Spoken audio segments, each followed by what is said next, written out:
Paaralan sa Datu Saudi District abala pa rin sa kanilang Learning Continuity Plan sa muling pagbubukas ng distance learning.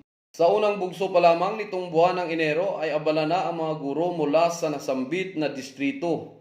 Una nga nating tinungo ang Datu Pindililang Elementary School at nabutan natin ang ilan sa mga magulang na nakatakdang kukuha ng kanilang adaptive learning materials at kasabay nito ang pagsauli sa mga nauna na nilang nakuha. Ayon kay Ginang Sagira Baguta Panding, District Supervisor, natutugunan din umano ng mga paaralan ang lahat ng mga pangailangan kaugnay ng kanilang Learning Continuity Plan sa tulong na rin ng MOOE at lokal na pamahalaan.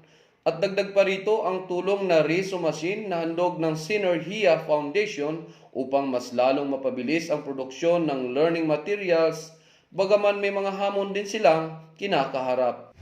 Alhamdulillah sa MBST IBARM, natutugunan naman namin ang adaptive learning materials dito sa Datu Saudi District sa bawat school po namin. Alhamdulillah ay naipagpatuloy natin dito sa Datu Saudi ang reproduction of modules sa bawat schools.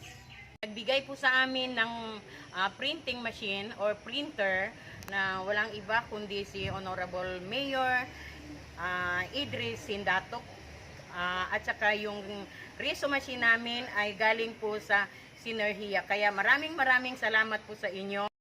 At gayon din ang pahayag ng punong guro mula rito na si Sir Junel Mahusay at ang isang classroom teacher na ating nakausap. With regards to the learning continuity plan, ay maayos naman po nating natugunan.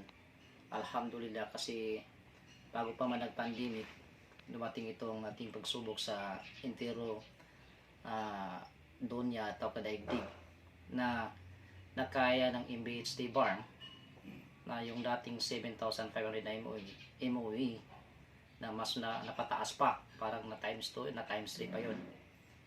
And besides, may mga tayo na binigay sila na inilaan para sa mga materials. Modules, sir. Maayos naman namin natutugunan yung magpag-release namin at pag-receive namin ng modules galing sa mga parents namin.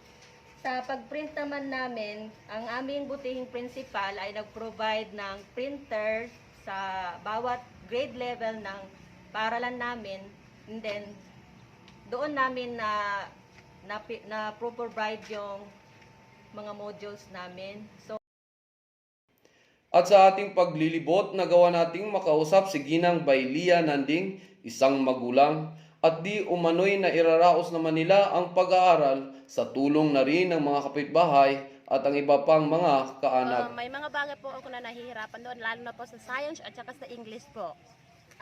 Pati na rin po sa mathematics, nahihirapan po ako.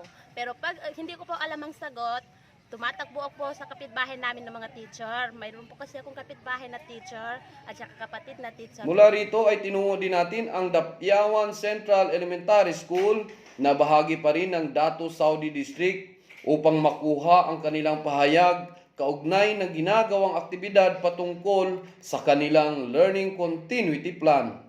As of now, okay naman, sir. We keep on communicating by cellphone. Then kung may Facebook, meron kaming group chat.